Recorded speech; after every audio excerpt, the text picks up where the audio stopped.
2022 ലോകകപ്പിൽ അൽബെയ്ത്തിൽ നടന്ന ഒരു കളിയുടെ ഒരു പുനരാവിഷ്കാരം എന്ന് പറഞ്ഞ രീതിയിലാണ് ഫ്രാൻസും മൊറോക്കോയും തമ്മിൽ ഇന്ന് ഏറ്റുമുട്ടുന്നത്. അന്ന് ഫ്രാൻസ് 2-0 ജയിച്ചു. അന്നത്തേക്കാളും രണ്ട് ടീമുകളും അന്നത്തെ ടീമുകളല്ല. ശരിക്കും ഫ്രാൻസ് ഒരുപാട് മുന്നോട്ട് പോയിട്ടുള്ള ടീമാണ്. മൊറോക്കോ ആണെങ്കിലും വളരെ സെറ്റായിട്ടുള്ള ടീമാണ്.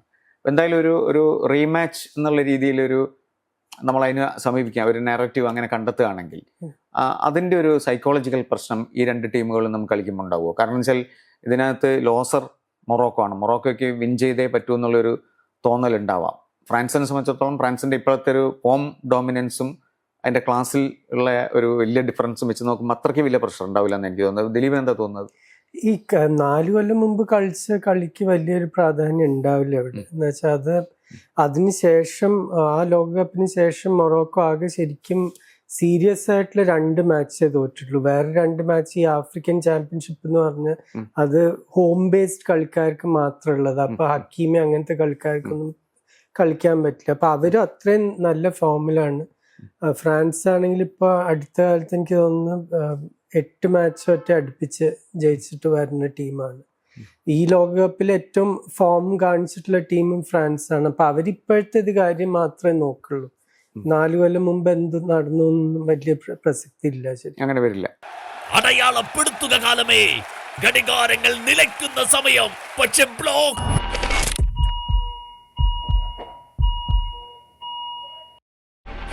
ബ്ലോക്കുകളെ വകഞ്ഞു മാറ്റിയത് ഗോൾ. കളിയിൽ മാത്രമല്ല, ഹൃദയത്തിന്റെ ബ്ലോക്കും മാറ്റൂ, ജീവിതത്തിൽ വിജയിക്കൂ. BKCC heart hospital. നമ്മൾ ഈ മൊറോക്കോനെ പറ്റി പറയുമ്പോൾ മൊറോക്കോ 1956 വരെ ഒരു ഫ്രാൻസിന്റെ കീഴിലുള്ള ഒരു ആ കോളനി ഒരു കോളനിയായിട്ട് തന്നെ നിന്നിട്ടുള്ള സ്ഥലമാണ്. അതും പറഞ്ഞ പോലെ അതൊന്നും കളിക്കാരെ സംബന്ധിച്ചിടത്തോളം ബാധിക്കുന്ന പ്രശ്നമല്ല. ഇപ്പൊ ഇന്ത്യ ഇംഗ്ലണ്ടിനെതിരെ കളിക്കുകയാണെങ്കിൽ പണ്ട് നമ്മളെ അല്ല ഈ ഇങ്ങനത്തെ കളികളിൽ ഇപ്പൊ നോർത്ത് ആഫ്രിക്ക എന്നുള്ള രാജ്യങ്ങൾ ഫ്രാൻസിനെതിരെ കളിക്കുമ്പോൾ അവർക്ക് പ്രത്യേക ഒരു വാശി തന്നെയാണ്. അത് മൊറോക്കോ മാത്രമല്ല, ട്യൂണീസിയ കഴിഞ്ഞ തവണ ഫ്രാൻസിനെ തോൽപ്പിച്ചു. അൾജീരിയക്ക് പ്രത്യേകിച്ച് ഫ്രാൻസിനെതിരെ ഒരു വാശിയും വൈരാഗ്യമുള്ള കളിയാണ്. അതെന്താന്ന് പറഞ്ഞാൽ ഇവിടുന്ന് പല കളിക്കാരും അവിടെ ജനിച്ചോ അല്ലെങ്കിൽ അവിടെ വളർന്ന കളിക്കാരുണ്ട്. പക്ഷെ അവര് തീരുമാനിക്കേണ്ടത് മറ്റേ അറബ് രാജ്യത്തിന് കളിക്കാൻ വേണ്ടിയിട്ട്. അതിന് കാരണങ്ങൾ എന്താന്ന് പറഞ്ഞാൽ ഫ്രഞ്ച് രാജ്യം സമൂഹം അവരെ ട്രീറ്റ് ചെയ്യണ രീതി അതിനൊരു വലിയൊരു കാരണം. ഇപ്പൊ അയൂബ് ബുവാദി എല്ലാ വിധത്തിലും നോക്കിയാലും ഒരു ഫ്രഞ്ച് പ്ലെയർ ആണ്, ഫ്രഞ്ച് സിസ്റ്റത്തിൽ കൂടി വന്ന കളിക്കാരൻ. പക്ഷെ എന്തുകൊണ്ട് അങ്ങനത്തെ ഒരു കളിക്കാരൻ ചൂസ് ചെയ്യണം, ഞാൻ മൊറോക്കോന് കളിക്കുന്നു? അത് ഐഡന്റിറ്റിയുടെ ഒരു ചോദ്യമാണ്. ഇപ്പൊ സിനഡീൻ സിഡാൻ ഒരിക്കൽ വളരെ ഫേമസ് ആയിട്ട് പറഞ്ഞൊരു കാര്യം, ഞാൻ ലേക്ക് കാസ്റ്റയാൻ, അത് വളർന്ന മാസയുടെ സബബ്, ഞാൻ ലേക്ക് കാസ്റ്റയാൻ എന്നുള്ള ഒരു കബൈൽ, അത് കഴിഞ്ഞിട്ട് ഞാൻ മാസേ എന്നുള്ള ഒരു അൾജീരിയൻ, അത് കഴിഞ്ഞിട്ടേ ഞാനൊരു ഫ്രഞ്ചുകാരനാണ്. അപ്പൊ അതാണ് അവരുടെ മനസ്സിലെ ഐഡന്റിറ്റി എന്ന് പറഞ്ഞ ആ ഒരു എന്താ പറയുക ഓർഡറിലാണ് വരുന്നത്. ഇത് പലർക്കും അത് എന്തുകൊണ്ട് അവരെ അത്രയും മോശമായിട്ടാണ് ബ്രോഡർ ഫ്രഞ്ച് സമൂഹം പലപ്പോഴും പെരുമാറിയിട്ടുള്ളത്.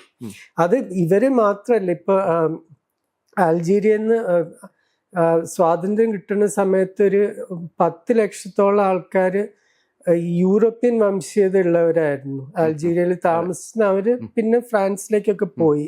പിയേനോ എന്ന് പറഞ്ഞു. ഇതിൽ പലരും ഇപ്പൊ Albert Camus, Derrida, Yves Saint Laurent fashion designer, Marcel Cerdan boxer, ഇവരൊക്കെ ഈ പിയാനോ ആണ്.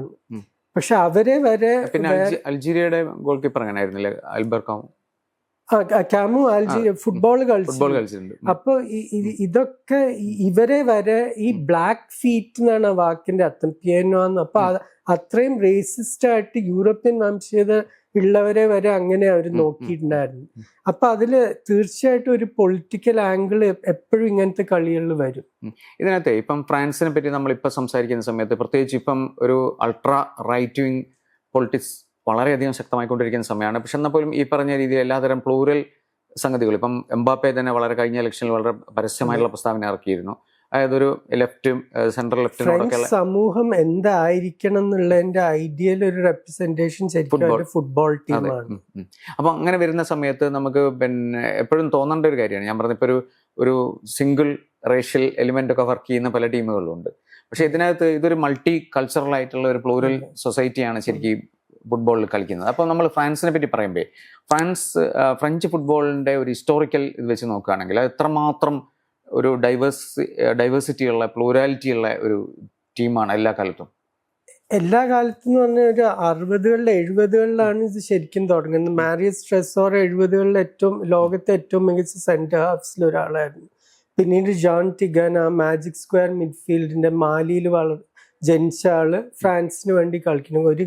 ഒരു കാലത്ത് ഫാക്ടറിയിലൊക്കെ പണിയെടുത്തിട്ട് പിന്നെ സ്കൗട്ട്സ് കണ്ട് പ്രൊഫഷണൽ ഫുട്ബോളർ ആയതാണ്. പിന്നീട് പക്ഷെ വലിയൊരു മാറ്റം തന്നെ. ഇപ്പൊ ഈ 98-ലത്തെ ടീമൊക്കെ നോക്കിക്കഴിഞ്ഞാൽ ഇപ്പൊ എനിക്ക് ഏറ്റവും തമാശ തോന്നിയത് പാരഗ്വേ കളിക്കുമ്പോൾ ഹോസെ ലൂയിസ് ഷിലവേർ എന്ന് പറഞ്ഞ പാരഗ്വേയുടെ പണ്ടത്തെ ഗോൾ കീപ്പർ ആയിരുന്ന വ്യക്തി സോഷ്യൽ മീഡിയയിൽ ക്രിസ്റ്റോഫ് ഡുഗാരി എന്ന ഫ്രഞ്ച്മൻ പണ്ടത്തെ ഫ്രഞ്ച് പ്ലെയറോട് പറഞ്ഞു, ഞങ്ങൾ 98-ല് നിങ്ങളെ കളിച്ചപ്പോൾ നിങ്ങളൊരു ഫ്രഞ്ച് ടീമായിരുന്നു, ഈ ഫ്രാൻസ് ആഫ്രിക്കയുടെ ടീമാണ്. അത് എന്താ ഉദ്ദേശിച്ചതെന്ന് എനിക്കറിയില്ല. എന്താ വെച്ചാൽ 98-ലത്തെ ആ ടീമിൽ മാർസൽ ഡെസായി, ഗാന, മറ്റേ തിയറി ഓൺറി, ബെർണാഡ് ഡാമിയഡ്, ലിലിയൻ തുറാം, ഇവർക്കൊക്കെ ഗ്വാഡലൂപ്പെ പ്ലസ് മാർട്ടിനിക് അങ്ങനത്തെ ഒരു ആൻസിസ്ട്രി, കാരിബിയൻ ഇത്. പിന്നെ വേറെ യൂറി ജോർക്കേഫിന് പോളിഷ്, മംഗോളിയൻ, ആർമീനിയൻ ഇതൊക്കെ മിക്സ്. അപ്പൊ അതും ഒരു ഫുള്ളി. പിന്നെ സിഡാൻ ആ കളിയിൽ കളിച്ചില്ല, സ്ക്വാഡിലുണ്ട്. വേറെ ഏതോ ഒരു കളിക്കാരനെ ഞാൻ മിസ് ചെയ്യുന്നുണ്ട്. 6 ആളുണ്ടായിരുന്നു ആ ടീമിൽ ഇങ്ങനെ മിക്സ്ഡ് റേസ് അല്ലെങ്കിൽ അറബ് അല്ലെങ്കിൽ കാരിബിയൻ ആൻസിസ്ട്രി ഉള്ളത്. അപ്പൊ എന്തുകൊണ്ട് ഇത് ആഫ്രിക്കൻ ആവുമ്പോൾ മാത്രം എന്തുകൊണ്ടാ പ്രശ്നം എന്ന് എനിക്കറിയില്ല. ഈ എംബാപ്പയുടെ ഒരു വലിയൊരു പൊളിറ്റിക്കൽ പ്രസ്താവന ഉണ്ടായിരുന്നു. കാരണം ശരിക്കും നമ്മൾ നേരത്തെ പറഞ്ഞ പാരഗ്വേ എന്നുള്ള ഒരു സെനറ്റർ അതിനകത്ത് അപ്പം എനിക്ക് തോന്നുന്നു ഞാൻ പർട്ടിക്കുലറായിട്ട് എംബാപ്പയുടെ ഒരു പൊളിറ്റിക്കൽ വിഷൻ എത്രമാത്രം സ്ട്രോങ് ആണെന്നുള്ളത് ചോദിക്കാൻ വേണ്ടിയിട്ട്. കാരണം വെച്ചാൽ നമ്മൾ ഒന്നാമത് ഫ്രാൻസിലുള്ള എല്ലാ തരത്തിലുള്ള പൊളിറ്റിക്കൽ കമന്റേറ്റേഴ്സിനെയും അല്ലെങ്കിൽ അവിടെ എത്രയും രാഷ്ട്രീയ ബോധ്യമുള്ള ജനവിഭാഗമാണല്ലോ. എംബാപ്പയും അതുപോലെ തന്നെ വളരെ പൊളിറ്റിക്കലായിട്ടാണ് സംസാരിക്കുന്നത്. കാരണം കഴിഞ്ഞ ഇലക്ഷൻ പറഞ്ഞതും അതുപോലെയാണ്. അപ്പം അങ്ങനെ ഫോളോ ചെയ്ത് നോക്കിയിട്ടുണ്ടോ ദിലീപ് എംബാപ്പെ? എനിക്ക് അങ്ങനെ ഒരു പൊളിറ്റിക്കൽ ഒരു വിഷനുള്ള ഒരാളാണെന്ന് തോന്നിയിട്ടില്ല. പക്ഷെ ഇങ്ങനത്തെ പല കളിക്കാരും അവരുടെ സമൂഹത്തിനെ എഫക്ട് ചെയ്യണ ഒരു കാര്യം വരുമ്പോൾ അവർ തീർച്ചയായിട്ടും സംസാരിക്കും. ഇപ്പൊ മാർക്കസ് റാഷ്ഫോർഡ് മറ്റേ കോവിഡ് സമയത്ത് ഈ കുട്ടികൾക്ക് ഫ്രീ സ്കൂൾ മീൽസ് കൊടുക്കണം. എന്താ വെച്ചാൽ താൻ അനുഭവിച്ചിട്ടുള്ളതാണ് ആ കഷ്ടപ്പാട്. അപ്പൊ ബാക്കി കുട്ടികൾക്ക് അതുപോലത്തെ ഇത് വരരുത് എന്നുള്ള ഒരു പേഴ്സണൽ താല്പര്യം കാരണം. അതുപോലെ ഇപ്പൊ എംബാപ്പെ എന്ന് പറഞ്ഞാൽ കാമറൂണിൽ നിന്ന് വന്ന അച്ഛനും അൾജീരിയയിൽ നിന്ന് വന്ന അമ്മയാണ്. അപ്പൊ തീർച്ചയായിട്ടും അങ്ങനത്തെ ഒരു റൈറ്റ് വിങ് ആന്റി ഇമിഗ്രേഷൻ ഒരു പ്ലാറ്റ്ഫോം. ഇപ്പൊ മെറീൻ ലെപ്പൻ ആദ്യ എലക്ഷന് നിൽക്കാൻ പറ്റും, ആ കോടതി അത് റദ്ദാക്കി. അപ്പൊ ശരിക്കും ആ ഫ്രഞ്ച് ആ ഒരു പ്ലൂറൽ വേ ഓഫ് ലൈഫിനൊരു ത്രെറ്റ് ഉണ്ട് ഇപ്പൊ. അപ്പൊ തീർച്ചയായിട്ടും ഇങ്ങനത്തെ ആൾക്കാർ അതിനെതിരെ സംസാരിക്കും. ഇപ്പൊ നമ്മളിപ്പോ സിദ്ധാന്റെ കാര്യം പറഞ്ഞു. സിദ്ധാന്റെ മകൻ അൾജീരിയയിലാണ് കളിക്കുന്നത്. അങ്ങനെ ഇപ്പം മൊറോക്കോയിലായാലും അൾജീരിയയിലായാലും ഫ്രാൻസിലായാലും ഒക്കെ കളിക്കുന്ന ആൾക്കാരിൽ പലരും അങ്ങനെ അങ്ങോട്ടും ഇങ്ങോട്ടും ഈ പറഞ്ഞ രീതിയിൽ ബന്ധപ്പെട്ട് കിടക്കുന്നുണ്ട്. ഒന്നുകിൽ അച്ഛൻ, അമ്മ, അല്ലെങ്കിൽ അങ്ങനെയുള്ള ബന്ധങ്ങൾ എന്നൊക്കെ പറഞ്ഞിട്ട്. അപ്പൊ ഇതിനകത്ത് നമ്മൾ ഒരു ഫുട്ബോൾ പ്രേമി എന്നുള്ള രീതിയിൽ പേടിക്കുന്ന എന്തെങ്കിലും ലോയൽറ്റി ഷിഫ്റ്റ് ഉണ്ടാവുമോ അതിനകത്ത്? അതുണ്ടാവില്ല. ഒരു ടീമിനെ അവർ കളിക്കാൻ തീരുമാനിച്ചു കഴിഞ്ഞാൽ അത് 100% കമ്മിറ്റ്മെന്റോടുകൂടി തന്നെ. ഇപ്പൊ അയൂബ് ബുവാദി ഇപ്പൊ ജനിച്ചതും വളർന്നതും ഫ്രാൻസിലാണെങ്കിലും മൊറോക്കോ ഷർട്ട് ഇട്ട് കഴിഞ്ഞാൽ ആ ലോയൽറ്റിയുടെ കാര്യത്തിൽ ഒരു പ്രശ്നമില്ല. അത് ആ ഷർട്ടിന് വേണ്ടി തന്നെ കളിക്കുക. അല്ലാതെ ഇപ്പം നമ്മൾ നേരത്തെ പറഞ്ഞല്ലോ ഇപ്പൊ നോർത്ത് ആഫ്രിക്കൻ ഹെറിറ്റേജ് എന്നുള്ള സാധനം, അത് ശരിക്കും നമ്മളൊരു പുതിയ ഫുട്ബോളിന്റെ ഒരു ഇത് പറയുന്ന സമയത്ത് ക്രിക്കറ്റിലും ഉണ്ടായിട്ടുണ്ട്. ഇപ്പൊ 80-കളിൽ ഞാൻ UK വളരുമ്പോ നോമൻ ടെബിറ്റ് ഒരു ടെബിറ്റ് ടെസ്റ്റ് എന്ന് പറഞ്ഞൊരു സാധനം കൊണ്ടുവന്നു. നിങ്ങൾ ഏത് ടീമിനെ സപ്പോർട്ട് ചെയ്യും? ഇന്ത്യക്കാരും പാകിസ്ഥാനീസും ഇംഗ്ലണ്ടിനെ കളിക്കുമ്പോൾ നിങ്ങൾ ഇന്ത്യയെ സപ്പോർട്ട് ചെയ്യോ ഇംഗ്ലണ്ടിനെ സപ്പോർട്ട് ചെയ്യോ? എല്ലാവരും ഇന്ത്യയെ തന്നെ സപ്പോർട്ട് ചെയ്യുള്ളൂ. അത് ആ ടെബിറ്റ് ടെസ്റ്റ് പോലെയാണ് ഇത്. ഈ നോർത്ത് ആഫ്രിക്കൻ വംശീയത ഉള്ളവർക്ക് അവരുടെ റൂട്ട്സിനോട് വളരെ ഒരു കണക്ഷൻ ഉണ്ട് ഇപ്പോഴും. എന്നുവെച്ചാൽ ഫ്രഞ്ച് സമൂഹം അവരിപ്പോ ലെപ്പൻ അങ്ങനത്തെ നാഷണൽ ഫ്രണ്ട് പാർട്ടി അവരൊക്കെ അങ്ങനെയാണ് അവരെ നോക്കുന്നത്. ഇവിടെ ഈ ചേരിതിരിഞ്ഞ് ആൾക്കാർ സംസാരിക്കുന്ന സമയത്ത് അർജന്റീനക്കെതിരായിട്ട് വരുന്ന ഒരു പ്രധാനപ്പെട്ട ആരോപണം എന്താ വെച്ചാൽ അതെന്തോ ഒരു റേഷ്യൽ ആയിട്ടുള്ള ഒരു ഇതാണ്, വെള്ളക്കാരുടെ രാഷ്ട്രമാണെന്നൊക്കെ തോന്നലുണ്ട്. പക്ഷെ അങ്ങനെയല്ല ഇതിന്റെ ചരിത്രം എന്നുള്ളത് നമുക്കറിയാം. അത് പക്ഷെ ഇവിടെ അങ്ങനെ അറിയാത്തൊരു സാധനമാണ്. അല്ല, സൗത്ത് അമേരിക്ക എന്ന് പറഞ്ഞാൽ അവരുടെ എല്ലാ ടീമും ഈ ഇമിഗ്രൻസിന്റെ ടീംസ് ആണ്. ഇപ്പൊ എൻസോ ഫെർണാണ്ടസ്, എൻസോ എന്നുള്ളത് ഒരു ഇറ്റാലിയൻ പേരാണ്. മാരഡോണിന്റെ കുടുംബം ഇറ്റലിയിൽ നിന്ന് എമിഗ്രേറ്റ് ചെയ്തവരാണ്. മെസ്സിയുടെയും ആ പേരിന്ന് ഇറ്റാലിയൻ ഫാമിലിയാണ്. അപ്പൊ എല്ലാവരും ഒരു പ്യുവർ അർജന്റൈൻ എന്ന് പറയാൻ ആരുമില്ല. ബ്രസീലും അതേപോലെ പലരും ആഫ്രിക്കയിൽ നിന്ന് സ്ലേവ്സ് ആയിട്ട് പോയവർ, വേറെ കുറെ പേര് ആമസോൺ ബേസിനത്തെ ട്രൈബ്സ് എന്ന് വന്നവര്. ഇതിൽ അതെ, പ്യുവർ സൗത്ത് അമേരിക്കൻ എന്ന് പറയാൻ ആരുമില്ല. ഒന്നുമില്ലെങ്കിൽ അവര് സ്പാനിഷ് ആ കോൺക്വിസ്റ്റഡോസിന്റെ കൂടെ പോയി അവിടെ സെറ്റിൽ ചെയ്തവര്, അല്ലെങ്കിൽ അവിടെ ഇൻഡിജിനസ് ആയിട്ടുള്ളവര്. ഇപ്പൊ ഉറുഗ്വേയിലൊക്കെ പലരുടെയും ഫേഷ്യൽ ഫീച്ചേഴ്സ് കണ്ടാൽ തന്നെ ഇൻഡിജിനസ് ഫീച്ചേഴ്സ് ആണ്. ഇപ്പൊ സ്വാരസിന്റെ ആയാലും മറ്റേ കവാനിയുടെ ഒക്കെ. അപ്പൊ ഇതിൽ പ്യോർ എന്ന് പറയാൻ ആരും ഇല്ല ശരിക്കും. അപ്പൊ എന്തുകൊണ്ട് നമ്മൾ ആഫ്രിക്ക മാത്രം വിരല് ചൂണ്ടുന്നു? ആരുടെ ടീമും എല്ലാവരുടെ ടീമും ഇമിഗ്രൻസ് ആണ്.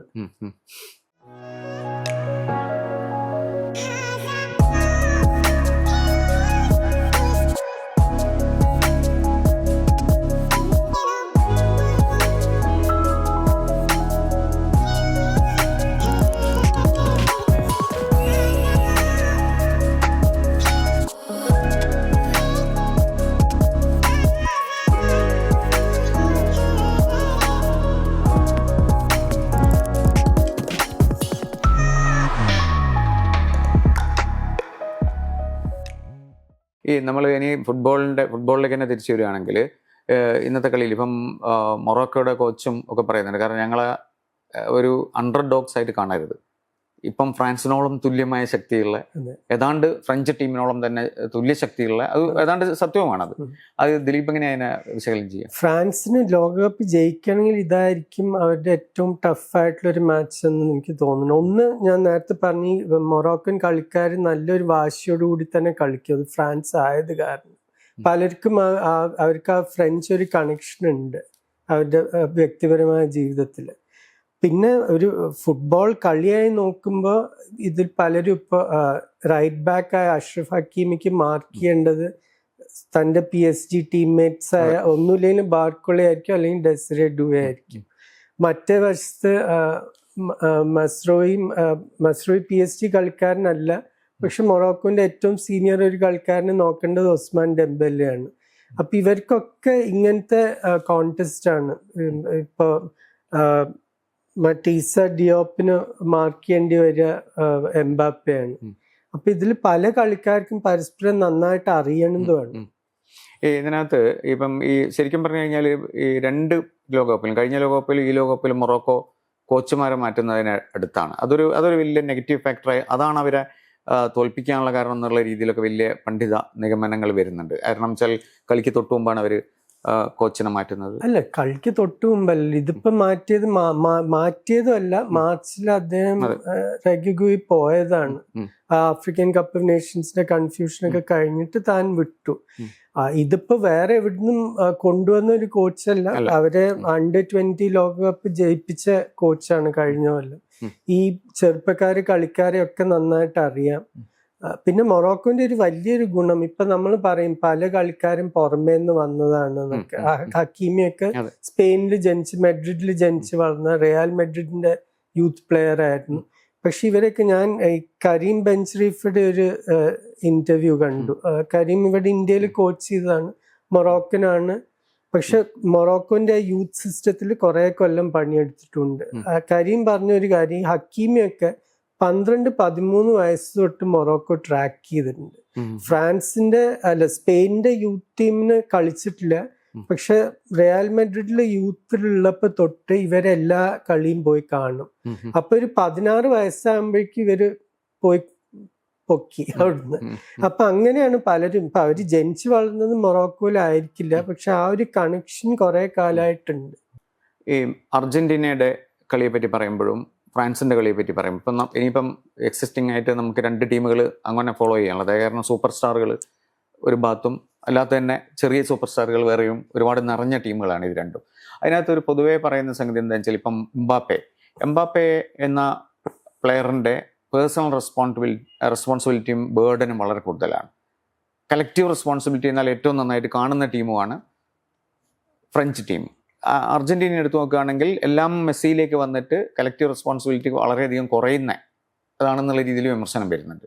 അപ്പോൾ ഇതിനകത്ത് ഈ രണ്ട് ടീമുകളെയും നമ്മൾ കമ്പയർ ചെയ്യുമ്പോൾ ഈ എംബാപ്പെ ഫാക്ടറും മെസ്സി ഫാക്ടറും കമ്പയർ ചെയ്തിട്ട് ദിലീപ് എന്ത് പറയും? എംബാപ്പയുടെ മേതെയുള്ള പ്രഷർ വളരെ കുറവാണ് മെസ്സിയുടെ വെച്ച് നോക്കുമ്പോൾ. ഇപ്പൊ എംബാപ്പെ ഒരു കളിയിൽ ഗോൾ അടിച്ചില്ലെങ്കിലും അടിച്ചില്ല. അതിൽ പക്ഷെ ഡെംബെലെ ഹാട്രിക് അടിക്കും. മെസ്സി ഒരു കളിയിൽ ഗോൾ അടിച്ചില്ലെങ്കിൽ അർജന്റീനയ്ക്ക് ജയിക്കാൻ പറ്റുമോന്ന് ഇപ്പോഴും വലിയൊരു ചോദ്യമാണ്. ഈ ലോകകപ്പിലത്തെ കളി വെച്ചിട്ടാണ് ഞാൻ പറയുന്നത്. അവരുടെ ബാക്കി കളിക്കാർ മികച്ച കളിക്കാരല്ലാന്ന് ഞാൻ പറയുന്നില്ല. പക്ഷെ ഇതുവരെ നമ്മൾ ഈ കഴിഞ്ഞ 4 ആഴ്ചയിൽ കണ്ടത് വെച്ചിട്ട് മെസ്സി ഒരു കളിയിൽ ഗോൾ അടിച്ചില്ലെങ്കിൽ അർജന്റീനയ്ക്ക് മുന്നേറാൻ വലിയ ബുദ്ധിമുട്ടായിരിക്കും, മുന്നോട്ട് പോവാൻ. മറ്റേ വശത്ത് ഇപ്പോൾ എംബാപ്പെ നാളെ മൊറോക്കോ ടൈറ്റായി മാർക്ക് ചെയ്ത് എംബാപ്പെ ഗോൾ അടിച്ചില്ലെങ്കിലും ഫ്രാൻസിന് വേറെ 3-4 ആൾക്കാരുണ്ട് ഗോൾ അടിക്കാൻ. ഈ നേരത്തെ പറഞ്ഞതിൻ്റെ ഒരു തുടർച്ചയായിട്ട് പറയുകയാണെങ്കിൽ ഇപ്പം ഈ ഫ്രഞ്ച് ടീമിനെ ആൾക്കാർ പരിഹസിക്കാന്ന് പറഞ്ഞാൽ റേഷ്യൽ അബ്യൂസ് അല്ല, അത് പരിഹാസമല്ല, അത് ശരിക്കും റേസിസം ആണ്. നമ്മൾ അത് റേസിസം തന്നെ പറയണം. അല്ല, ഡയസ്പോറ ഫുട്ബോൾ ആണെന്ന് അത് റേഷ്യൽ ഇതിനകത്ത് വരുമോ ആ ഒരു കമന്റ്? അതായത് അല്ല, എല്ലാവരും പറയേണ്ടത് ഇത് ആഫ്രിക്കയുടെ ടീം, അതിലിപ്പോ എന്താ തെറ്റുള്ളത്? ഏത് രാജ്യം നോക്കിയാലും അമേരിക്കയുടെ ടീം എന്ന് പറയുന്നത് നിങ്ങൾ എന്താ ഉദ്ദേശിച്ച എല്ലാ ഇമിഗ്രൻസ് ആണ്, എല്ലാവരും യൂറോപ്പിൽ നിന്ന് വന്ന കുടുംബങ്ങളാണ്, അല്ലെങ്കിൽ സൗത്ത് അമേരിക്കയിൽ നിന്ന് വന്നവരാണ്. ഇതിൽ ആരാണ് ഒരു അമേരിക്കൻ എന്ന് പറയാനുള്ള? ആരും ഒറിജിനൽ ഇൻഹാബിറ്റൻസ് അല്ല. ഓസ്ട്രേലിയൻ ടീം ആരാ? എല്ലാ ഇമിഗ്രൻസ് ആണ്. അപ്പൊ പിന്നെ എന്താ ഇതിന് മാത്രം നിങ്ങൾക്ക് ആഫ്രിക്കയുടെ ടീം എന്ന് പറയാൻ? നിങ്ങൾ അമേരിക്കയുടെ ടീം ആഫ്രിക്കയുടെ ടീമാ യൂറോപ്പിന്റെ ടീമാന്ന് ആരെങ്കിലും പറഞ്ഞിട്ടുണ്ടോ? ഇല്ലല്ലോ. അപ്പൊ ഇതിന് മാത്രം പറയേണ്ടത് അത് ക്ലിയർ ആയിട്ട് റേസിസം തന്നെയാണ്. ഈ നമ്മളിപ്പം പറയുന്ന സമയത്ത് എല്ലാ ടീമിലും, ഇപ്പം ബെൽജിയം ആയാലും ഏത് ടീമിലായാലും നമ്മൾ ഈ പറയുന്ന ഒരു പ്ലൂറൽ സാധനം വളരെയധികം കാണുന്നുണ്ട്. അപ്പോൾ ഒരു മോഡേൺ ഫുട്ബോളിൽ ഈ പറഞ്ഞ ഡയസ്പോറ എലിമെന്റ്സ് കൂടി വരുന്നതിന് ദിലീപ് എങ്ങനെ കാണും? അത് നമ്മൾ പൊതുവായിട്ടുള്ള ഒരു ഇത് മാറുന്നുണ്ടോ? നമ്മള് ആഘോഷിക്കേണ്ട ഒരു കാര്യമാണ് ശരിക്കും. അതൊരു നല്ല കാര്യമാണ്. ഏതൊരു സമൂഹവും എത്രത്തോളം പ്ലൂരൽ ആവണം. അതിപ്പോ എവിടുന്ന് വരുന്നു എന്നുള്ളതല്ല, പല മതങ്ങളും പല വിശ്വാസങ്ങളുള്ള ആൾക്കാരും ഇവരൊക്കെ ഒരുമിച്ച് വരുന്നത് എപ്പോഴും ഒരു നല്ല കാര്യമാണ്. അത് ചീത്ത കാര്യമായി കാണുന്നവരുടെ മനസ്സാണ് നമ്മൾ മാറ്റേണ്ടത്. കളിയുടെ റിസൾട്ടിലേക്ക് നമ്മളൊരു പ്രവചന സ്വഭാവത്തോടു കൂടി ദിലീപ് സാധാരണ പറയുന്ന പോലെ വരികയാണെങ്കിൽ ഇന്നത്തെ കളി അത്രയും ടൈറ്റാണ്, നമുക്കങ്ങനെ ഒരു ഏകപക്ഷീയമായ കളികളൊന്നല്ല നടക്കാൻ പോകുന്നത്. രണ്ട് ടീമും നല്ല ടീമാണ്. ദിലീപിന്റെ ഒരു പ്രവചനം എന്താണ്? ഈ കളി മൊറോക്കോ ജയിക്കണമെങ്കിൽ അവരുടെ രണ്ട് സിറ്റിംഗ് മിഡ്ഫീൽഡേഴ്സ് ബുവാദിയും നീൽ അൽ അനൂയും അവരുടെ ജീവിതത്തിൽ കളിച്ചിട്ടുള്ള ഏറ്റവും മികച്ച കളി കളിക്കേണ്ടി വരും. അല്ലെങ്കിൽ ഫ്രാൻസിന് എന്തെങ്കിലും പാസിംഗ് ലെയിൻസ് കിട്ടിക്കഴിഞ്ഞാൽ, അതിപ്പോ റാബിയോ അലി ഇന്ന് ചുവമനി ഫിറ്റ് അല്ലാന്ന് ഞാൻ കേട്ടത്, പക്ഷെ മാനു കോണെ കുറച്ചും കൂടി ഒരു അഡ്വാൻസ് പൊസിഷനിൽ കളിക്കാൻ ഇഷ്ടമുള്ള ഒരു മിഡ്ഫീൽഡറാണ്. അപ്പൊ ഇവരുടെ ആ പാസിംഗ് റൂട്ട്സ് ബ്ലോക്ക് ചെയ്തില്ലെങ്കിൽ ഫ്രാൻസിന്റെ ആ മുൻനിര കളി ജയിപ്പിക്കും. എൻ്റെ പ്രതീക്ഷ എത്ര നന്നായി മൊറോക്കോ കളിച്ചാലും വേറൊരു പ്രശ്നം മൊറോക്കോനുള്ളത് അവരുടെ വലിയൊരു അറ്റാക്കിംഗ് ത്രെറ്റ് ഹക്കീമിയാണ്, റൈറ്റ് ബാക്ക്. ഇന്നും ഹക്കീമിക്ക് സാധാരണ പോണ പോലെ മുന്നോട്ട് പോകാൻ പറ്റില്ല. എന്താ വെച്ചാൽ മറ്റേ ഡൂയ ആയാലും ബാർക്കുള്ള ആയാലും അവരെ പേടിച്ച് കുറച്ച് ഒന്ന് ഗാർഡഡ് ആയിട്ട് കളിക്കണം. അപ്പൊ അങ്ങനെ അവരുടെ രണ്ട് ഫുൾ ബാക്സും സാധാരണ ഉണ്ടാവുന്ന ഇമ്പാക്റ്റ് ഉണ്ടാവില്ല. അപ്പൊ അതൊക്കെ കാരണം എനിക്ക് തോന്നുന്നത് ഫ്രാൻസ് ഒരു 3-1 അല്ലെങ്കിൽ 2-0 ഫ്രാൻസ് ജയിക്കും.